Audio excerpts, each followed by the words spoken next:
bro. So how did you discover this person? Like, how did you end up, becoming a manager? Because it seems like Uh, a big step.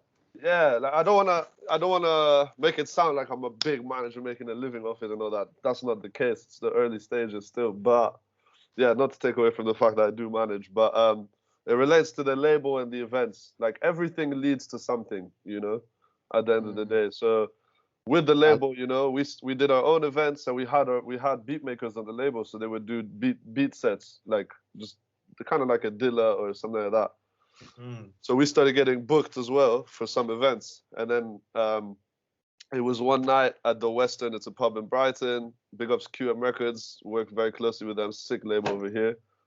They asked us to play, and before we were on, there was a guy called Changing Currents, and I didn't know who he was. I kind of checked him out on SoundCloud and stuff. I was like, okay, yeah, he's all right. Not gonna lie, like I wasn't crazy impressed when I first heard his music on SoundCloud. Then I went to the event, and I remember I was having a ciggy outside, and like it's a venue where the doors open and the windows are open, and you can kind of hear what's happening. Mm. I just heard this beat, this one beat. I remember I just poked my head and I was like, "What? Who's this?"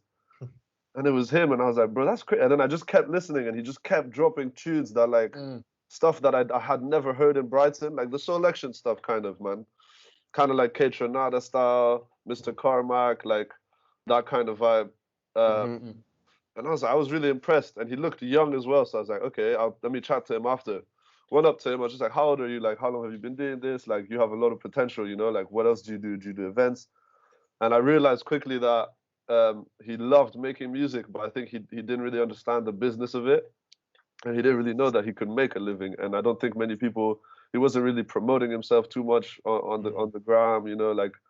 So I was like, this is an opportunity to grow this artist, man. Like, he can definitely have a fan base. He can make it. He will make it. So at first I told him, okay, I want to book you for my next event. Uh, I think it was like a couple weeks down the line. Booked him for that. He played like one of the early sets, obviously, because when I do events, I have to make sure that the artists that have a bigger crowd and stuff play later. And he's a new artist, so I played him early, but he still had some people pull up. He did a great set. Um, and then a couple weeks later, he messaged me because one of his beats was going to be used by this artist called Kia Blue, who's like a London artist, and I know she has like a couple 100,000 on Spotify. So I was like, yeah, okay, you can make money from this. Like, there should be a contract. Like, let me have a look. Let me try help you out. So I had a look with him at the contract and stuff, and then I was still clueless about contracts. I'm not gonna lie, but we did a deal with them. Whatever it was a deal. It wasn't the best deal, but it was the first deal, so it's okay. So, And then yeah, he got some money from that, like decent money from radio, because that song ended up even on a Gucci campaign, I think, and stuff. Pretty wild. what? Yeah, That's and crazy. then I think we just kept working together, and then at one point I was like, yo, bro, like, should I just be your manager? Like should we do this? And he was like, yeah, man. So then we started working, man. Like, really started working. And I was like, yeah, you need to take it more seriously. Then I managed to get him booked for a lot of gigs around Brighton. Cause big ups Offie Mag as well. Check out Offie Mag. Lewis, I think you should definitely check out Offie Mag. They've done some stuff in Scotland with some Scottish artists. Yeah, they're like a underground hip hop magazine. all right. And they're really, really cool, Offie Mag. Anyway, Dope. and they do events as well. They've got quite a lot of clout in Brighton, so whenever they do something, it pops. And they kind of made him one of the resident DJs, bro. So he was That's playing crazy. all these events, and then we ended up somehow getting booked for, High Focus, like the 4 hours and all that. The Oh shit. UK like hip hop, Yeah. pretty Okay. like pioneers. We get it booked for this, so like we're like, fuck, man, like this is actually going well. People started knowing about him. He did one set in a small bar that just went crazy, like selection energy, bro. Wow, Wow. people were going fast. So I was like, yeah, man, like we can do this. And I think he started understanding I can do this. I can That's really do this. amazing. Mm. And Yeah. then we released our first project that did well. And now we're just working, man. We're just working, and he's growing a fan base. And it's nice, man. It's great to see. Even at that Zoom party, bro, like there's some people we don't know. There some people you don't know, and Yeah. best when you That's see people you crazy, don't man. know Yeah. listening to your music. And I'm Just sure vibing. Jimmy Lewis, you guys can relate to that, man. Like if someone shares one of your songs, one of the We.Nomadic songs, and you're like, who's this?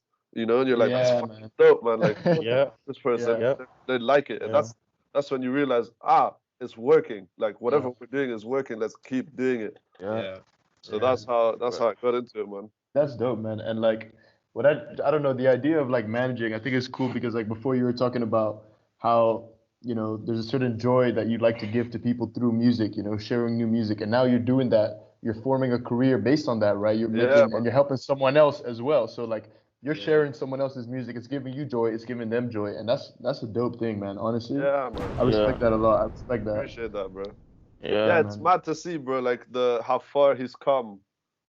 Because just how far he's come, man, and how hungry he is, and how much more he understands about the music industry, and how, just how it's gonna work. Like I know it's gonna work, you know. Like labels are starting to approach us. Like it's exciting, bro. Yeah, it's exciting stuff, man, for real. I know we had Changing Currents on for one of our Who This Wednesday. Yeah, you did. Like, you did. Big ups, actually. Yeah, of course, man. Like that's what we do this for, man. We want, you know, we want to put people on our platform as we can, you know, whatever that does for them. But I really noticed like his energy as well is so sick, man. You know what I mean? He has this energy, like he's so likable, bro. And then combine that with the music, like he's a great, he can really be a big artist, I feel. Yeah, man. Did that, like that kind of, I don't know, that confidence that he clearly has, like was that there in the beginning as well, or did you see that build to how it is now, like how it was? I think I definitely saw it. Like he had confidence, no doubt, you know.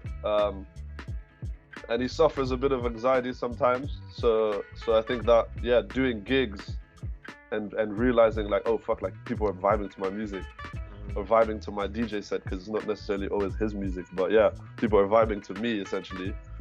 That definitely grew his confidence, bro. Like this guy, man, after a few events, my guy was like fucking on tables, like all with a mic and shit, always bringing like a bottle of Prosecco on stage, you know, like talk, and like as the more gigs he did, the more he would talk to the crowd.